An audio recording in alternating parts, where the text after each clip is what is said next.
Kilomita 25 kuma taũni-inĩ ya Nyahururu nĩkuo taũni ya Muthengera ĩrĩ, kũrĩa ũrĩmi wa mbembe nĩyo mĩhang'o ĩrĩa mũingĩ wa gũkũ wĩhokaga na njĩra nene.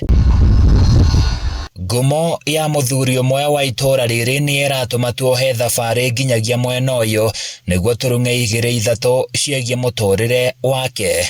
Mũthuri ũyũ etagwo Simon wa Kahora, ũrĩa wĩna ũkũrũ wa mĩaka 87, kũrĩa thabarĩ yake ya mũtũrĩre ĩrĩ na gĩthomo kĩnene kũrĩ mũingĩ.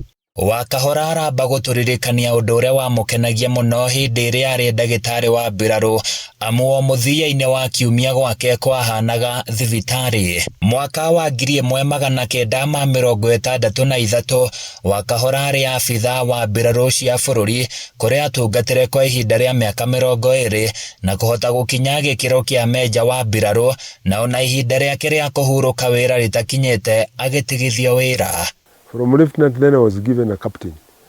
Then the captain was promoted to a major. I was doing administration. I was taken to Britain for 6 months for administration. Ishoka. So I stayed in Memorial. Ikaramea Kaikumi Memorial, doing administration.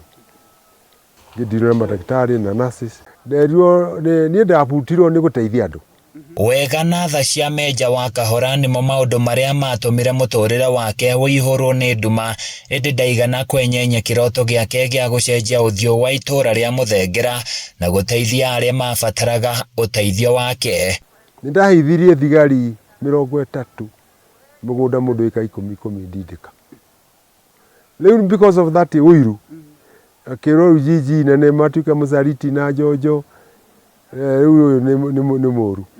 Ngũnjiri wa Cira Mũikari na cibũ wa itũra rĩrĩ kwa ihinda iraihu aroiga na macira maingĩ mũno makĩria ma mbara cia kĩmũciĩ mamerekagĩria gwake. In the alternative dispute mechanism, alternative dispute resolution mechanism, he is a very good actor.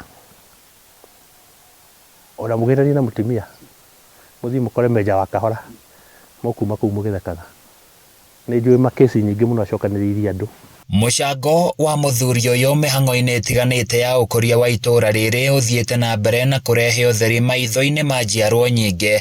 Cibũ Ngũnjiri akiuga nĩmerahagĩra gũkorwo arĩ ũmwe wao. Nĩnyonete agĩteithia mũno itũra, na especially nĩ tarĩtwo niĩ ndĩ cibũ rĩ, angĩhũrĩra thimũ no nginya menye hena ũndũ. Kũheana ũteithio kũrĩ arunaki akũrũ, gũthomithia ciana iria ciumĩte mĩciĩ ĩrĩa mĩhinyĩrĩrĩku, gwethera mbeũ njĩthĩ mĩeke ya mawĩra, kũiguithania na gũcokanĩrĩria bamĩrĩ nyingĩ, kũmba ikundi cia gũteithia mũingĩ nĩ mamwe ma maũndũ gatagatĩ-inĩ ka maũndũ mangĩ marĩa aikari a Muthengera marerahĩra, amu nĩ mateithĩtie kũrehe ũthiũ mwerũ wa itũra rĩrĩ. Nĩnyonete agĩteithia mũno, nĩnyonete impact yake mũno agĩteithia thĩinĩ wa community na thĩinĩ wa society.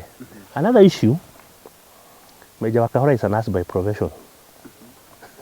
He's a nurse. Nĩ ũkũmũkora nginya Muthengera dispensary. Niĩ ndanona agĩtuma mũndũ. Rĩtana kũrĩ mũingĩ na kũgĩa na ũmũndũ wa gũteithia hamwe na kũnyita itemi mĩhang'o-inĩ ya ũkũria wa matũra mao. If we get other visionary leaders magũteithia itũra, ona itũra issues maũndũ maya maingĩ makoragwo matũra-inĩ rĩ, itekũimeisha. Ũkũria wa matũra ũbatiĩ gũkorwo wĩna mũndũ wĩna kĩoneki ta kĩrĩa Meja wa Kahora onanĩtie itũra-inĩ rĩrĩ rĩa Muthengera, muoroto-inĩ wa gũtigĩrĩra atĩ matũra nĩ makũra na njĩra ĩgwete. Handũ-inĩ ha Kameme TV kuma gũkũ Muthengera wadi-inĩ ya Igwamĩtĩ thĩinĩ wa kaunti ya Laikipia, nĩ njĩtagwo Francis Mwangi wa Wawĩra.